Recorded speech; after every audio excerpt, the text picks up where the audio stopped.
Hello, traders. FX Pip Collector here. Today is Friday, August 8th, and this is my analysis for the Aussie US dollar, and we are on the 4-hour time frame. So on the 4-hour time frame, I've been talking all week about how if we get a break of starts to the downside at a fib level, I would definitely go back to being bearish. But as of right now, this is definitely trending up. Looking at the US dollar index, the dollar index looks like it's going to keep going down, which means that this very easily could keep on going up. It may even go all the way back up and take out the previous highs. So going down to the 1 hour time frame until we get that breaker structure on like the 4 hour time frame to the downside, I personally am looking for longs. Now I do see that this could be like an ABC and it could do that before it actually does go up again.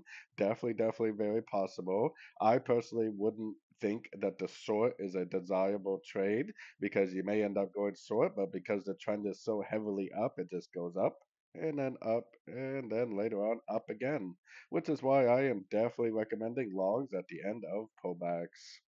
So anyways, don't forget to check out my website linked over here in the corner. And as always, thank you for watching and happy trading.